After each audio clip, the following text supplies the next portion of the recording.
Buenas tardes, amigos de Mundo Holístico, bienvenidos a través de www.planeta 2013 televisión por internet.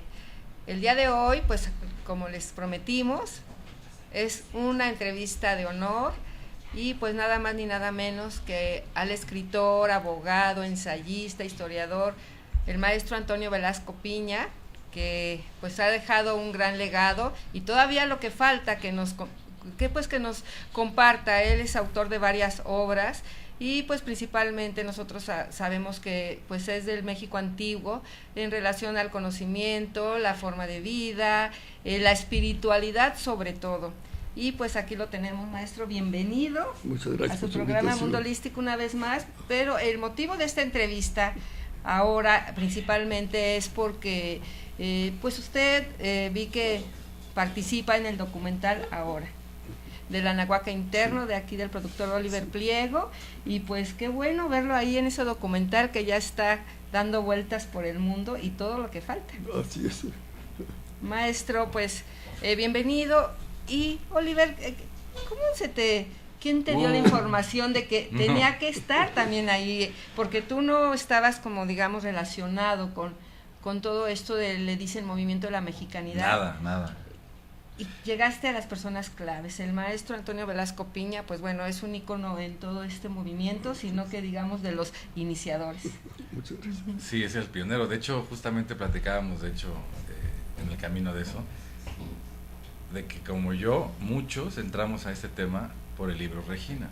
Sí. ¿No? Yo leí Regina, la historia es un poquito larga, bueno, pues tenemos tiempo, ¿no? Sí. O sea, la escuché a un señor hondureño en YouTube que estaba hablando de Regina y de ahí entré a este tema, ¿no? O sea, empecé a leerlo y realmente cuando leí la frase de los 4 abuelos de la mexicanidad, ahí se me despertó mi conciencia, como que se rompió el velo de verlo lo prehispánico como una piedra y una pirámide en algo vivo.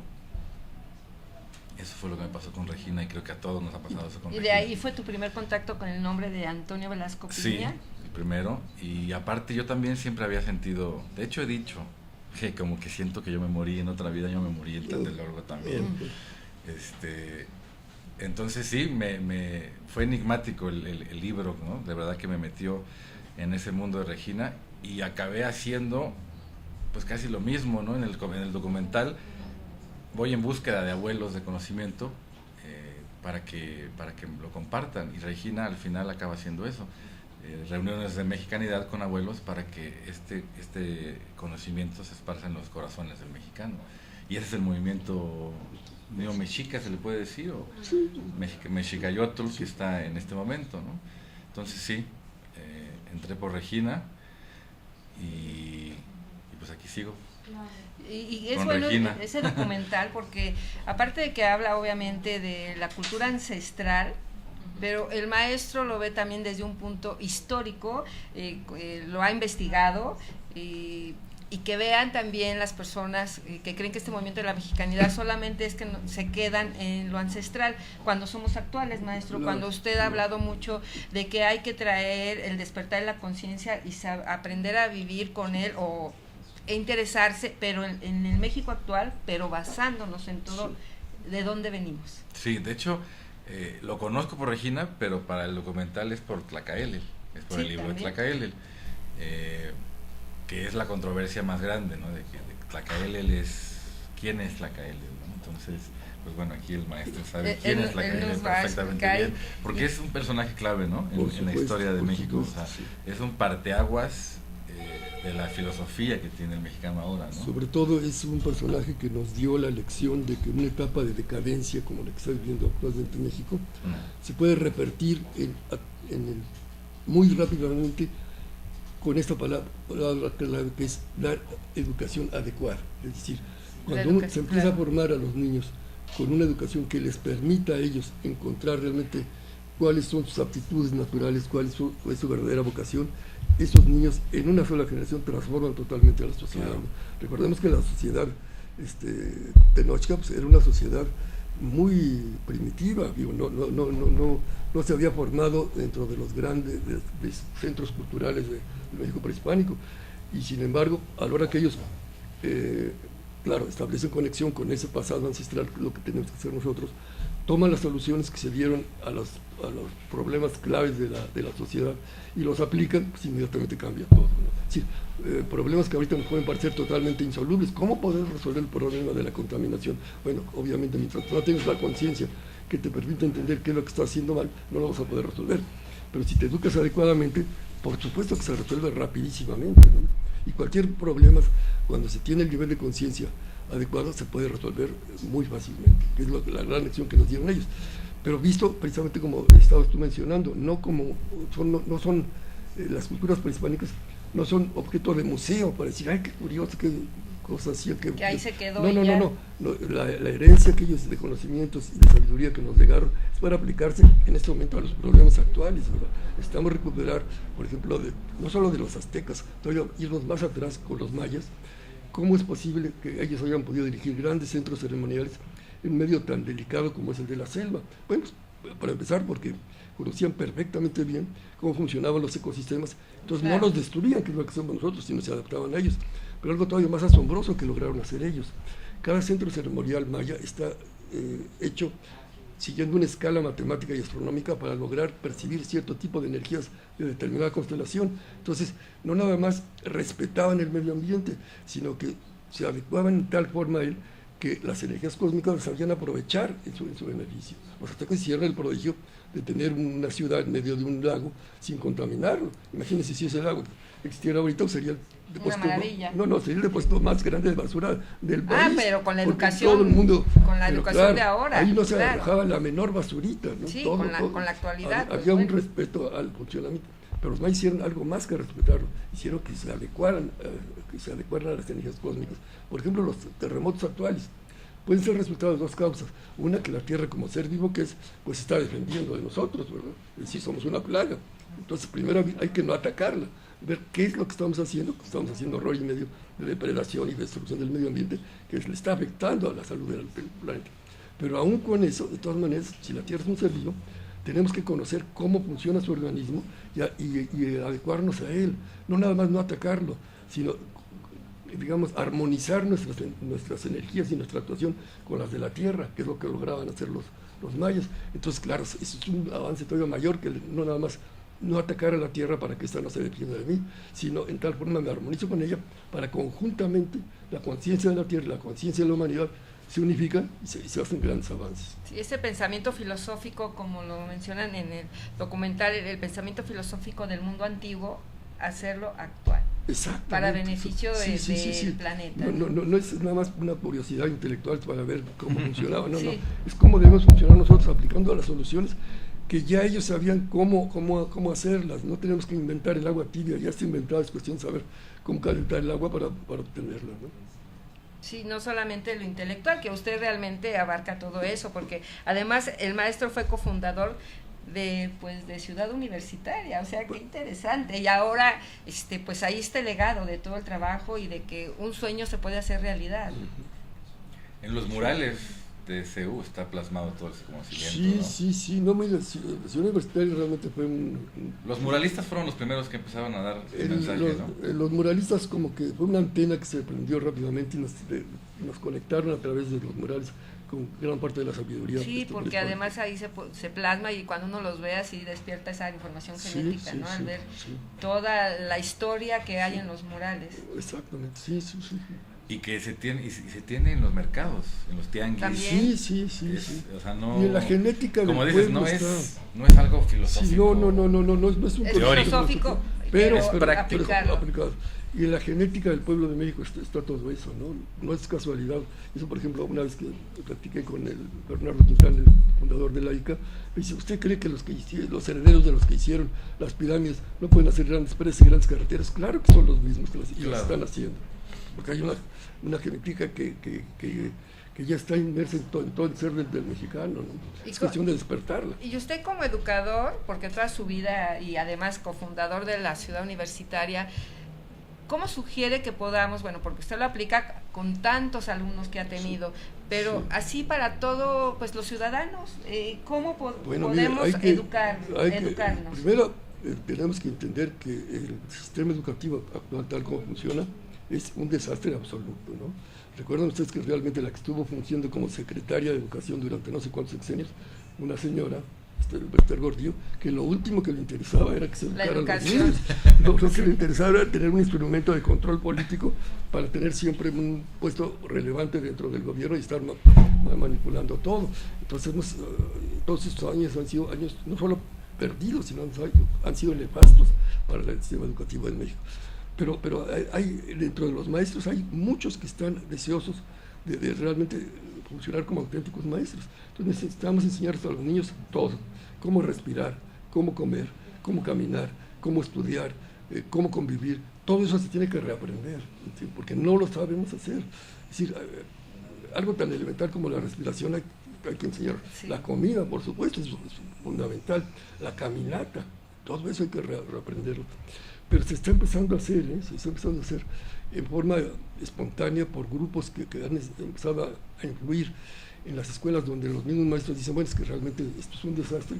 Entonces hay maestros perceptivos a esto, y ha habido, por ejemplo, congresos de maestros en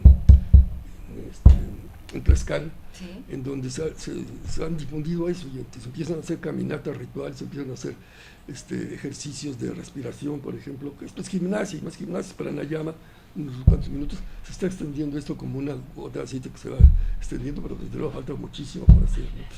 Pero sí, lo importante es esto, no estar esperando que sea el gobierno el que venga a resolver el problema de educación del país, porque no tiene capacidad para ya eso. Nos atrasamos mucho. No, sino que todos tomen conciencia, los padres de familia, los maestros, los niños mismos, de que necesitan tomar otro camino para realmente educarse y empezar a presionar dentro de sus respectivas esferas de influencia, en sus escuelas, en sus casas, para empezar a tratar de adquirir una educación superior.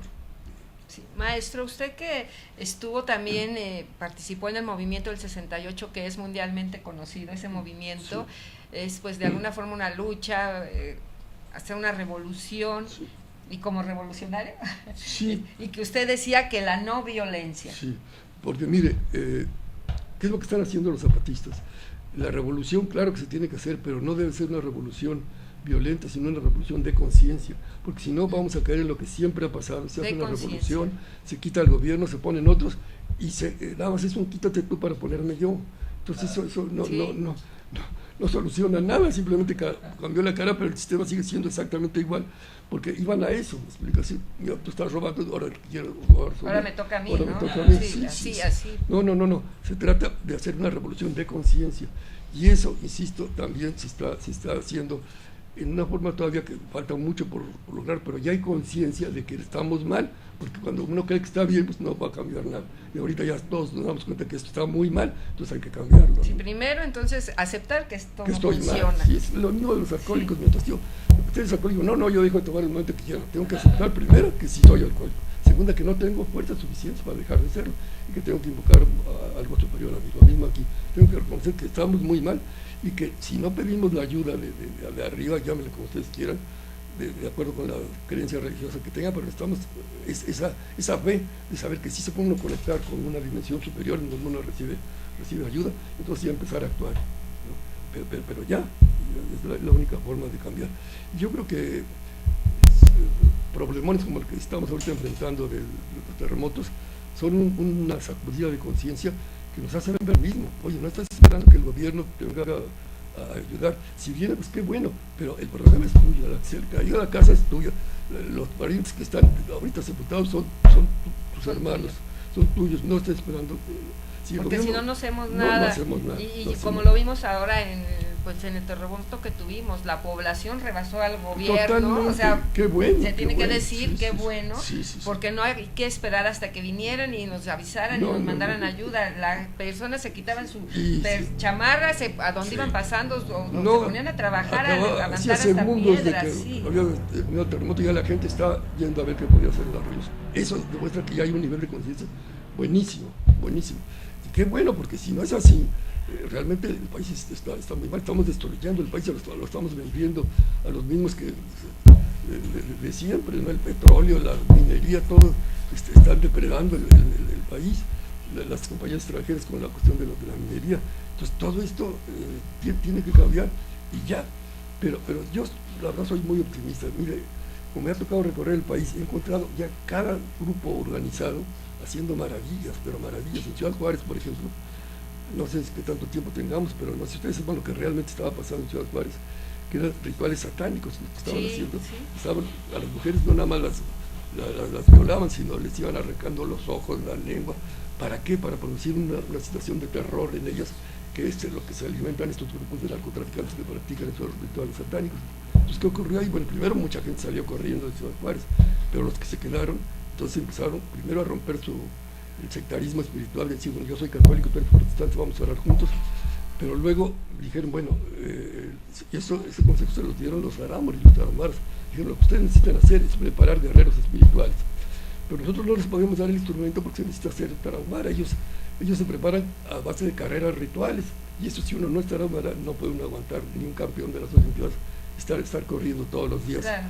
50 o 100 kilómetros. ¿Por qué no aprenden a caminar ritualmente? Les dije,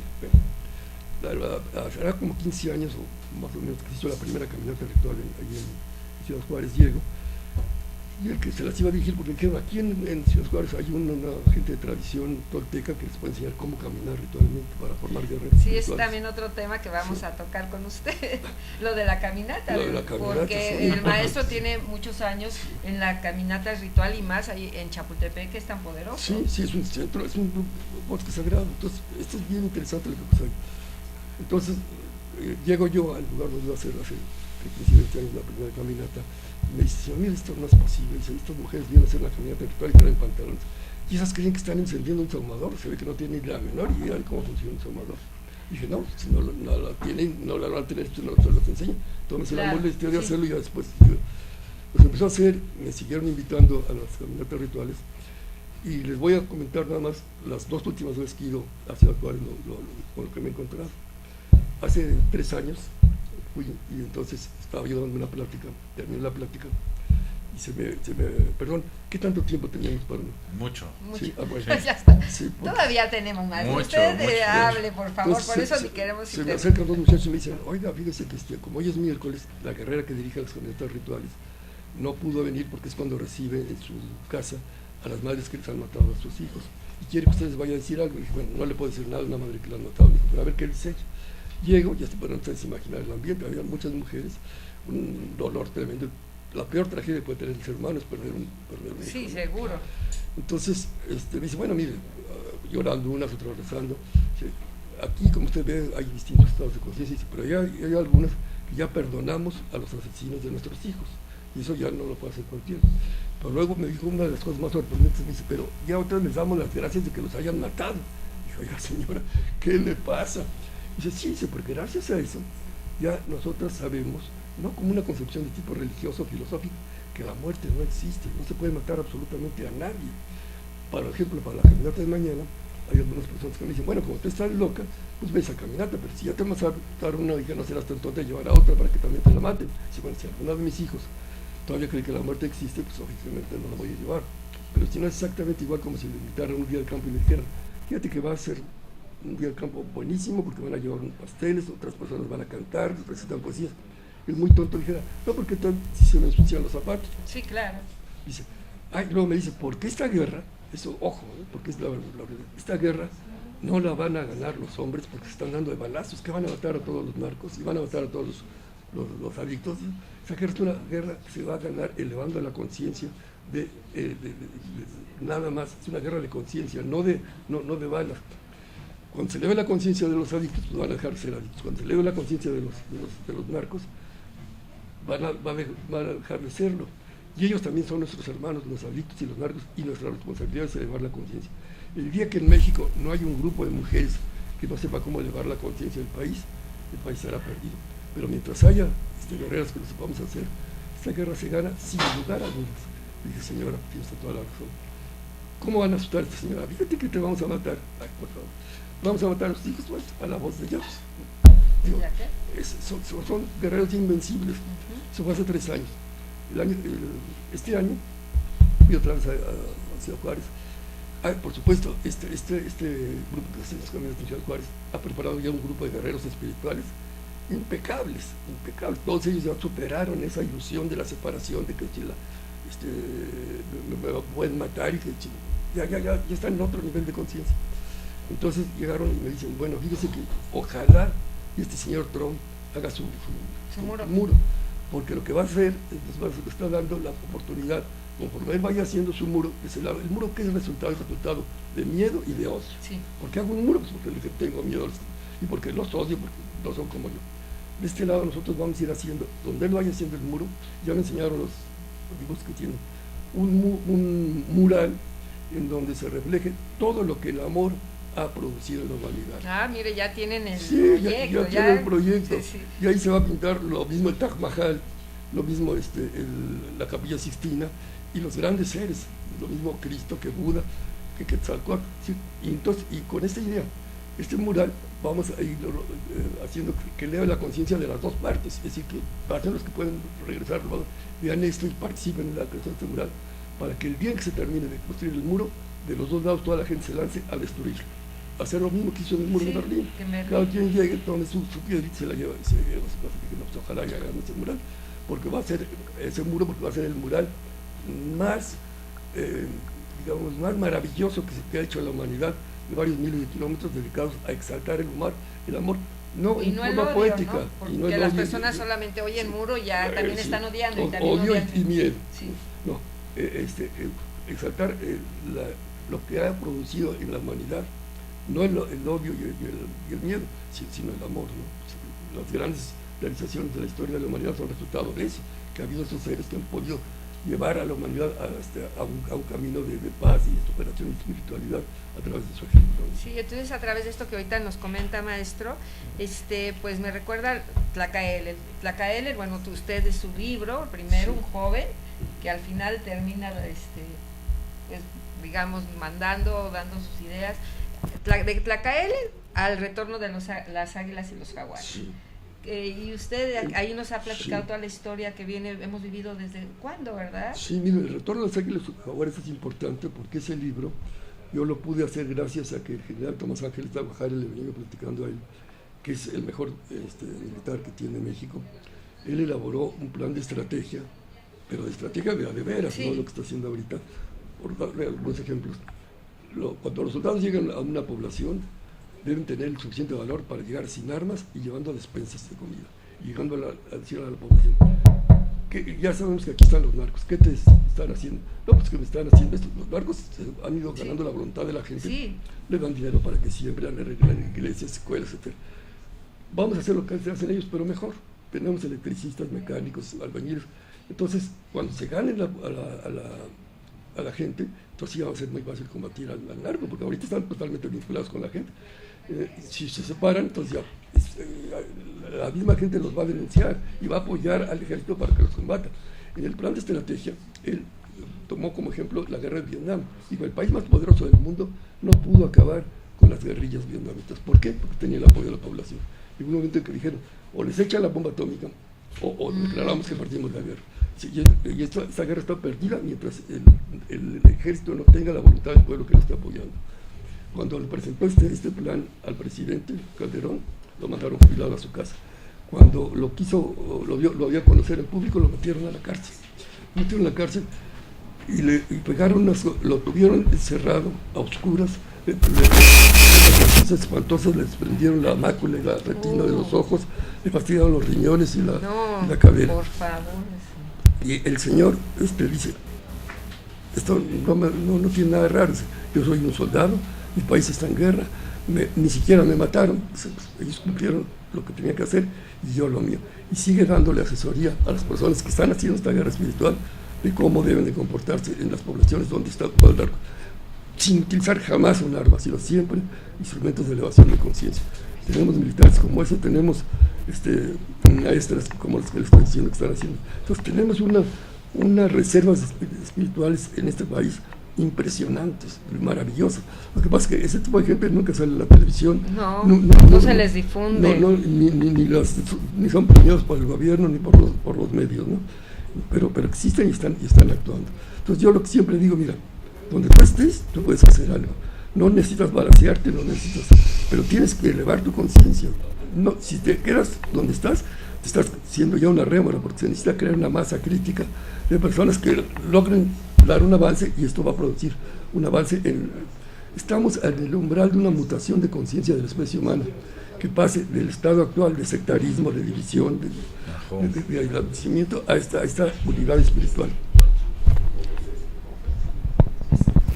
Maestro, y ahorita que usted habla de la espiritualidad, ¿cómo es que una persona, un intelectual como usted, y además que participó en el movimiento del 68, descubre, o usted ya siempre sabía que primero que también tenemos que elevar nuestra espiritualidad para poder hacer ese cambio, no nada más en nosotros mismos? Sí, no, bueno, mire, yo era una gente totalmente normal. Normal. Sí, bueno. Yo soy abogado, nadie es perfecto. Sí, es abogado, nadie es perfecto, pues sí. Pero el movimiento del 68 fue el mismo. Tuve el privilegio de conocer a Regina, de participar con ella, de estar el 2 de octubre en Tlatelolco, de sufrir una crisis nerviosa tremenda, y poco a poco irme recuperando para cumplir la misión que ella me comentó, que es elaborar un testimonio sobre lo que realmente había sido el movimiento del 68, que fue muy plural, es decir, cada quien participó con un nivel de conciencia diferente, pero que tuvo consecuencias políticas y sociales también. Pero lo importante de las consecuencias espirituales que tuvo, ahora precisamente a 50 años de distancia, ya nos damos cuenta que todos los grandes cambios que ha sufrido la humanidad en estos 50 años son resultados de esa toma de conciencia del 68. En 69 el juicio fue este. El movimiento del 68 sacudió a toda la humanidad y no sirvió absolutamente de nada. No cayó un solo gobierno, no se cambió una sola ley, no hubo ningún cambio inmediato.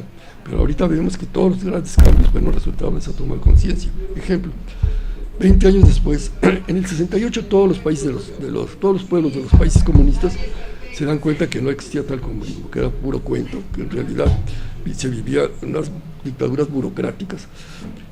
Y 20 años después, sin que se disparase un solo tiro, se desploman esos sistemas que eran policíacos y muy poderosos aparentemente, sin necesidad de una revolución. La Unión Soviética se desintegra porque muchos de los pueblos que estaban ahí no se sentían de ninguna manera soviéticos, eran ucranianos y de distintas nacionalidades, y se desintegran sin guerra y sin violencia, ¿no? Porque todos estaban convencidos que había que hacer ese cambio. El mismo caso de México, ¿no? Todo el mundo creía que la dictadura perfecta que teníamos del PRI iba a durar eternamente, porque no había forma de acabar con ella, y en el año 2000 se desmorona, y ahorita lo que existe ya es un pobre PRI totalmente que no sabe ni muy fracturado, ¿no? Totalmente fracturado, y el país es una anarquía. Pasamos de una dictadura perfecta a una anarquía casi perfecta, ¿no? De que es un caos total. Es un caos, claro. Pero del caos puede surgir el orden. Me explico, que es lo que todos estamos esperando, que realmente las fuerzas del bien empiecen a funcionar, a operar, y se produzca un cambio también político en México. Los políticos son los últimos en reaccionar, así que cuando ya todos estemos bien, ellos serán los últimos que todavía estarán tratando de estar mal, pero tarde o temprano, por contagio, van a llegar a estar bien. Entonces, todos esos grandes cambios son resultados del 68. La posición de la mujer, por ejemplo, que estaba totalmente marginada, la conciencia ecológica, ahorita parece increíble, pero todavía en 68 había mucha gente que decía, estamos progresando, vamos muy bien, porque fíjate que ya hay más contaminación. ¿Qué quiere decir? Fábricas, más. Cada vez hay más fábricas que están haciendo cosas en beneficio de los demás, produciendo bienes que la mayor parte son totalmente inútiles, las cosas que se producen en las fábricas. Pero ahorita un niño tiene más conciencia ecológica que un sabio de los 60, ¿no? De los 60. Entonces, sí, qué buena pero por supuesto, porque los niños dicen, oigan, que estaban ustedes locos, y no es el mundo que nos van a dejar, que no se daban cuenta de lo que estaban haciendo, y ya hice esa conciencia de que las cosas están mal y que hay que cambiarlo, ¿no? Entonces, aunque parezca absurdo lo que voy a decir, yo diría que vamos bien en este proceso de mutación de conciencia, que es la base, la mutación de la conciencia total, romper esta ilusión de la separación y entender que esta sociedad depredadora no funciona, consumista y materialista, no puede seguir funcionando, porque aunque quisiéramos, estamos produciendo tal deterioro de la naturaleza que esto se va a desquitar y nos va a decir, oigan, nos va a sacudir más, ¿verdad? Claro, sí. Sí, entonces, pues eso es lo que yo les puedo decir, lo que llega uno a cierta edad y uno viendo todo esto, estos grandes cambios, uno tiene que ser optimista, ¿no? El ser humano pues no es un gran ejemplo que yo conozco personas que dicen, no, es que ya esto está horrible, ya me quiero morir, ya no puedo vivir, es como que ya están cansados, ya no tiene solución, como que ya ven que están en un callejón sin salida. Pues que dejen de ver la televisión. Porque exacto, pero usted, mire, qué gran ejemplo que, como dice, ha vivido de cerca tantas épocas que ha pasado y ya se ha ido, y que ahorita usted lo acepta, que es un caos, es un caos nuestro total, país, más sin embargo dice, soy optimista, ¿no? Claro, porque dentro de ese caos uno ve ya los grupos y las personas que ya están funcionando en otro nivel de conciencia y que esto tiene que empezar a producir ya efectos en muy poco tiempo. Sí, como decíamos, mientras más oscuro, ya va a amanecer. Ya va a amanecer, claro. Entonces, y ahorita, si uno es sincero, estamos en el túnel, pero ya uno empieza a ver por allá una lucecita, ya vamos de salida, no estamos al principio del túnel, estamos al final, ¿no? Porque todo este tipo de casos que yo les puedo dar ejemplos de lo que está haciendo ahorita en México, son ejemplos de que ya esa gente ya cambió, lo que está pasando en Ciudad Juárez, en Guadalajara, en Monterrey, en Puebla, aquí en la Ciudad de México, y hay gentes que están actuando ya en otro nivel de conciencia. Entonces esto ya se puede ver, ya no es una profecía, una esperanza, no, ya es una realidad que se está en marcha este cambio, ¿no? Por eso está haciéndose esa limpieza, ¿no? A nivel de la tierra y a nivel de las personas. Sí, de hecho con el documental me han invitado a varios calpulis que llegas en la calle y no te imaginas que vaya a haber un calpulí ahí adentro, y entras y hay una energía y una conciencia muy importante. Y hay muchos calpulis así, entonces, pues ese es el otro tema que nos atañe, ¿no? La educación y la organización, que también a México le ha faltado siempre, ¿no? Sí. La continuidad, la organización, o sea, los movimientos desde el 68 nunca tuvieron una continuidad por diferentes cosas. Por las circunstancias. Pero fíjense la organización que ya se dio, por ejemplo, ahora con los terremotos. No fue en el 85, no se creó toda esta organización en que ya todo el mundo empezó a sí, no, el 85. Fue un acto heroico en el 85 porque la gente, por ejemplo, los que luego fueron topos, total en forma temeraria, se metían en las zonas. Ahora ya esos topos ya son los profesionales. Ya son profesionales, ya tienen toda la experiencia, que ya se van a otros países del mundo también a ayudar. Sí, y además saben lo que se tiene que hacer, no nada más a ver qué pasa. Entonces, y la organización que se creó ahora superó a las necesidades, y en algunos lugares de acopio llegaba uno y decía, no, ni aquí ya no traigan cosas porque ya nos sobran, ¿verdad? Entonces, en educación la clave es eso, la enseñanza adecuada para cada persona, desarrollar en cada niño sus facultades y no quererlos encasillar a todos en el mismo molde, es la clave, porque todo el mundo sirve para algo, la mayor parte de la gente se muere sin saber por qué, ¿verdad? Trabaja o buscándonos pues nuestro misión, ¿no? Sí, no, y no es lo mismo que si desde el niño se empieza a desarrollar las facultades antes del niño, pues claro que va a saber lo que tiene que hacer, ¿no? Sí, en la escuela te meten a crear igualito. Como soldados. Todos igualitos. Pero debe ser otro tipo de soldados, más bien guerreros, ¿no? Como dice maestro, guerreros, así como Tlacaele. De la muerte florecida, ¿no? Sí. De la guerra florecida. De la guerra florecida, perdón. Sí, totalmente. Maestro, y usted que nos habla también es que sus libros, podemos ver incluso los títulos, que hablan todos a través de este tiempo, de lo antiguo, pero que es vigente y que lo podemos aplicar, desde Tlacaele, el retorno de lo sagrado, lo que habla de la espiritualidad, el retorno de las águilas y los jaguares que ahorita también nos comentó, el palacio sagrado, ángeles guerreros, el despertar de Teotihuacán, y todos hablan de la conciencia, ¿no? Sí. En este de Ángeles Guerreros, que es el último, es donde... Ángeles Guerreros es el último que escribió. Es el último, menciona precisamente la vida del general Ángeles de Guajara y de 5 militares anteriores a él, todos patriotas y ejemplares, ¿no? Porque también en tus obras usted toca eso de cómo se puede combatir el narcotráfico, sí, ¿no? Claro. Y que eso es un tema muy actual. Sí. No, hay muchos temas en donde la sociedad está perdida, ¿no? Porque no hay líderes, hay poquitos. El gobierno no tiene un plan de ejecución claro, no hay una nación, no hay un plan de nación, por eso no hay una identidad. Para nada. Entonces no hay cosa como que nadie dice voy a trabajar porque veo que voy a llegar a un fin. Nadie lo tiene, entonces es una nación que está naufragando definitivamente. En el gobierno, sí, por supuesto. Sí. No, ellos no son la solución, son parte del problema. Son parte del problema. Exacto, el sistema educativo, lo volvemos a decir, ¿no? Porque hemos hablado ya, este es el 4º programa, pero pues seguimos en eso porque es la base. O sea, uno es la conciencia, ¿sí? Que es el micro, pero después de ahí tienes que educarte y saber tu identidad como mexicano, y no se la están dando al mexicano. No, al contrario. No, al contrario, quieren que, incluso hay personas que no quieren parecer para nada mexicanos y dicen, ay, yo soy descendiente y no sé de qué generación de esta en el país, pero así como que no quieren que digan, ay, yo soy mexicano. La colonización mental es lo más complicado. Pues desde ahí se controla. Por supuesto. Desde ahí se controla. Totalmente. Desde ahí se controla. Y maestro, así como lo podemos ver a usted ahorita así siempre tan presentable para esta sociedad y jovial, y ¿desde cuándo empezó usted a hacer esas caminatas energéticas que reúne a muchas personas amadoras, personas de tradición ancestral? Después del 68. Después del 68. Cuando logré superar la crisis esa emocional. Dejó, empecé a tratar de caminar. Bueno, ya tenía yo cierto antecedente, pero no consciente. Yo desde muy joven recorrí todo el país, de aventón o caminando, incluso le comentaba yo aquí a nuestro amigo, yo me fui caminando de aquí a Colombia. ¿De aquí a Colombia? ¿Cuánto tiempo hizo, maestro? No, más de un año, porque no iba yo en plan de hacer récords, sino de así como que iba quedándose en lugares. Sí, donde me invitaban a quedar, pues me quedaba ahí. Pero sí me le eché desde aquí hasta allá, salvo el tapón del Darién, que no se puede atravesar porque es selva, que tuve que pasarlo por mar. Pero fue una muy buena experiencia, porque yo me di cuenta que el caminar le va a uno cambiando la conciencia, porque para caminar uno tiene que establecer cierta conexión entre mi conciencia y el lugar por donde voy caminando. Claro. Si no, pues entonces no es lo mismo caminar en el bosque, caminar en una montaña, caminar en una ciudad.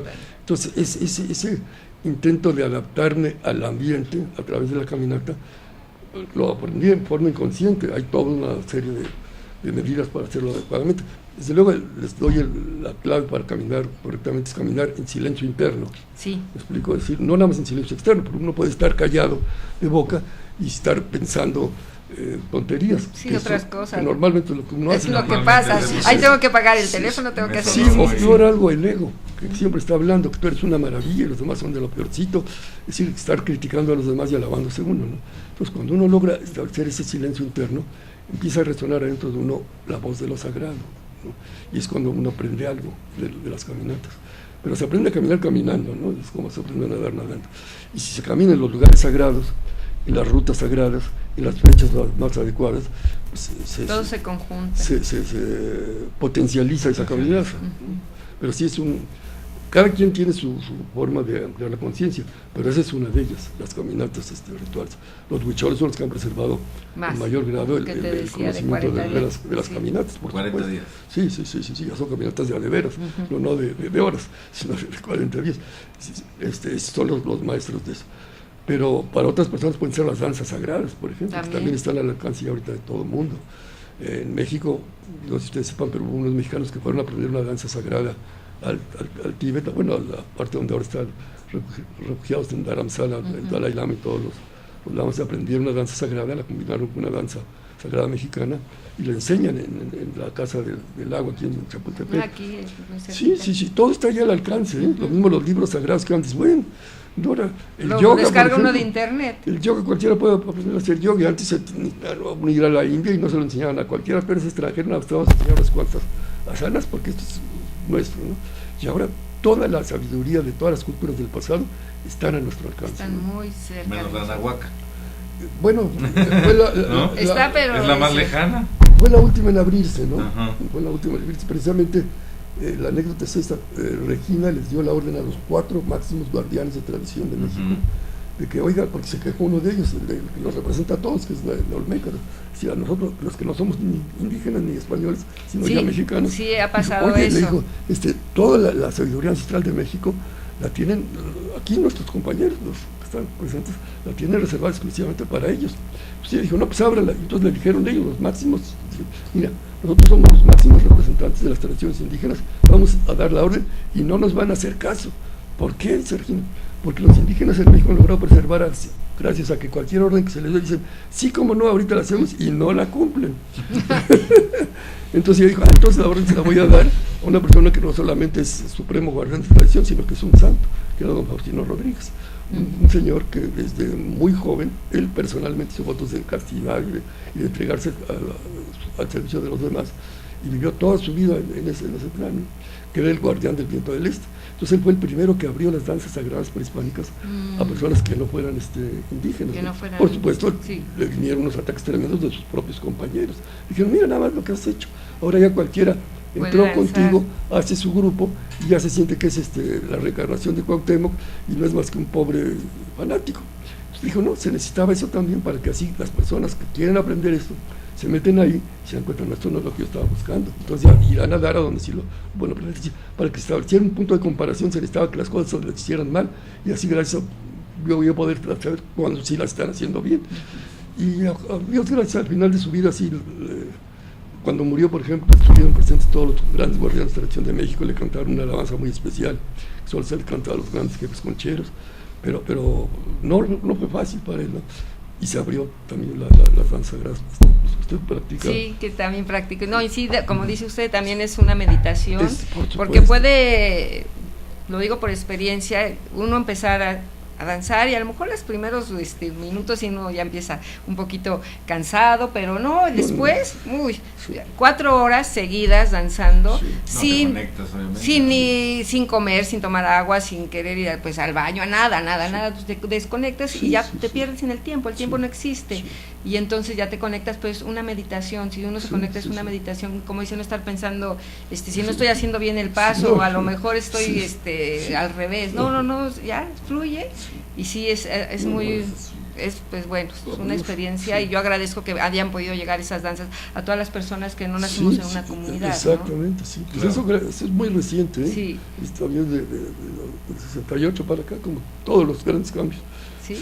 Sí, esas danzas, y otras personas tienen, de aquí se habla de hacer la danza de tu vida, otras personas tienen la danza, a lo mejor no hacen estas danzas, pero hacen la danza de ayudar a despertar la conciencia, de dar un usted intelectual, las caminatas, danzas sagradas. En Colombia hay un ashram que se ha dedicado a eso, a recopilar las danzas sagradas de todo el mundo y a difundirlas. O sea, por ejemplo, llegan aquí y aprenden la danza de Citlalmina y enseñan una danza hindú que primero ellos en la India. Entonces también que haya ese intercambio, porque antes las danzas cada quien tenía la suya y era la única buena y estaban aislados. Y en cambio ahora no, a lo mejor uno puede aprender, o no es todo muy sintonizado para bailar una danza mexicana, pero a lo mejor sí una hindú o una africana o lo que sea, ¿no? Ahí esa es la maravilla de esto, porque realmente los canales están totalmente abiertos, ¿no? Totalmente abiertos. Como dicen ahora, ¿no? Como el documental, los libros sagrados antes eran secretos, y ahora uno puede ir a cualquier parte y encuentra un libro tibetano de los muertos, que bueno, era imposible conseguirlo antes, ¿no? De hecho ya es lo contrario, ¿no? Ya hay demasiada información. Ya no saben ni qué es cierto. Sí. ¿No? Esa es otra. Sí. Pero están muy a la mano, pues no es la ventaja de la tecnología, pero también por la tecnología, pues como todo, ¿no? Tiene su contraparte, que a veces hay información que igual no tiene fundamento. Pero precisamente como dijo don Faustino, bueno, gracias a que existe esa mala información, uno puede valorar la que sí es buena. Sí, la que así que también puede uno decir, ay, como que esta no me checa, ¿no? Exacto, sí, es verdad, siempre haciendo todo esto. Maestro, ¿cuándo va a ser o tenemos el gusto de que nos encabece otra caminata en el bosque Chapultepec sagrado? Mire, ahí sí le voy a dar usted puede ser mala noticia para mi especie, ya no puedo caminar. No, pero que a lo mejor nos congregara, no, bueno, eso sí. Que nos explicara cómo, por qué, pero en el lugar, ustedes forman un grupo, van ahí alumnos, yo les explico cómo se hace, pero otra persona ya la dirige la caminata. Sí, pero usted porque ahorita haga de cuenta nos haría el favor de explicarles a las nuevas personas que lleguen. Con muchísimo gusto, pero si no, sería como un maestro que dar clases de natación y él ya no puede nadar, pues, no, pero sí explicar de qué se trata esta caminata sagrada, porque además, maestro, ¿por qué de Chapultepec al Zócalo, que es todo Reforma, que dicen que es un canal energético? Mire, aquí en la Ciudad de México hay 3 grandes rutas sagradas, porque no es lo mismo caminar en cualquier parte que caminar en una ruta sagrada.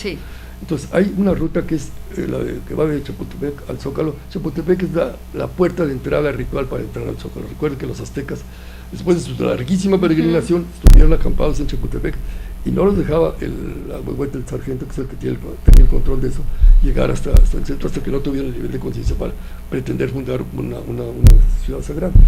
Entonces esa es una ruta típicamente masculina, solar y marcial, ¿no? Hay que marchar en cierta forma. Sí, también. Hay otra ruta que es la contraparte, que es la ruta femenina, que es la que va de Tlatelolco al Tepeyac, que es una ruta femenina, lunar y devocional. Sí, también se ha hecho, sí. Sí, yo nunca he visto que haya una manifestación política en esa ruta, ni que haya un desfile militar en esa ruta. Y de hecho, en Chapultepec al Zócalo yo nunca veo que la gente vaya rezando, ¿no? Porque son dos rutas que imponen su propio ritmo. Pero hay una ruta que trasciende la dualidad, que es la que va de Tlatelolco al Zócalo. Sí. Esa ruta, los últimos que las tuvieron transitar adecuadamente fueron los toltecas. Los aztecas ya no podían transitar por esa ruta, ya no tenían capacidad para hacerlo.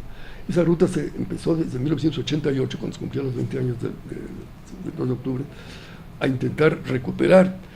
Es una ruta muy difícil de hacer porque precisamente se trasciende la dualidad, no se va ni rezando ni marchando, sino se va intentando superar esta dualidad que es importante, pero no deja de ser todavía una cosa que nos divide. Yo soy hombre y tú eres mujer. No, aquí ya se trasciende eso.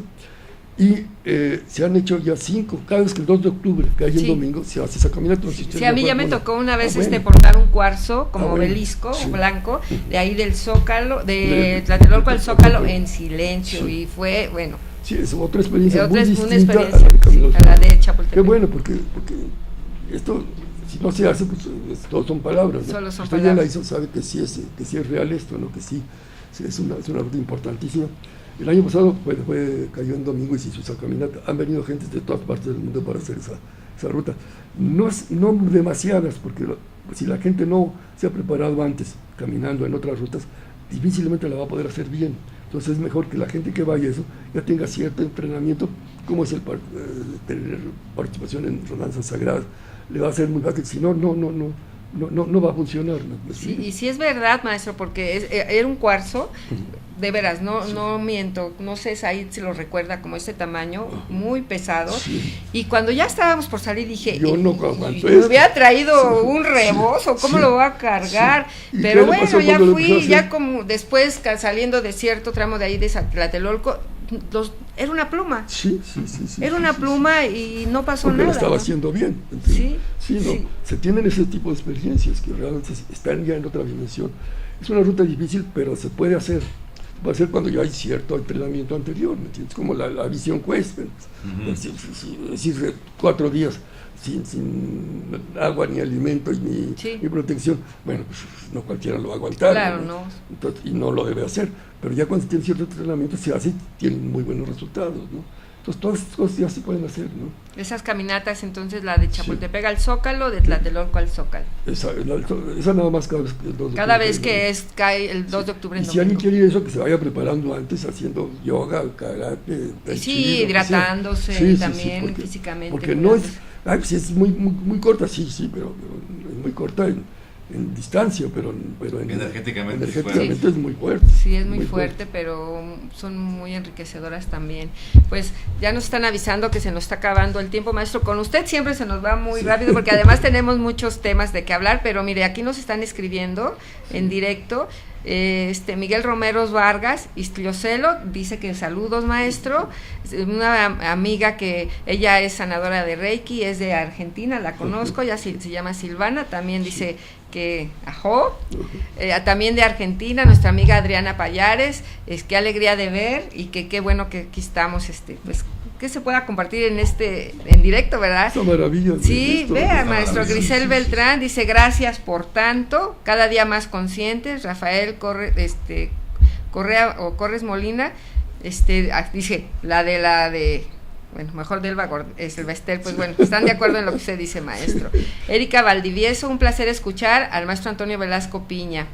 Lilian Estañol, nuestra amiga, felicidades Oliver Flor y un abrazo al maestro Antonio Velasco Piña. Charlie Zavala Watts dice, excelente invitado de gran nivel, saludos cordiales al maestro Velasco Piña, gracias por compartir. Y Rafael Corres Molina otra vez, mis saludos respetuosos al maestro. Ruda Albarracín, qué bien. Amalia Rosas, grandes abuelos, saludos desde Xochimilco. Personas viéndonos en vivo. Sí. Es la abuela Amalia. Sí, Amalia Rosas. Y bueno, y aquí ya nos sugieren a más invitados, pero que muchas gracias y qué gusto de tenerlo aquí, maestro, de verdad. Un gusto para mí. No, pues gracias que está aquí, es un gran honor y pues vamos a organizar a ver si se puede lo de hacer una caminata sagrada. El maestro nos explicaría una caminata energética en el bosque de Chapultepec, ahí junto al árbol guardián, que también esa es otra historia, porque árbol guardián, ¿verdad, maestro? Y pues gracias, Oliver, gracias por tus entrevistados, tus invitados, las personas que están en ese documental, y muchas gracias, maestro.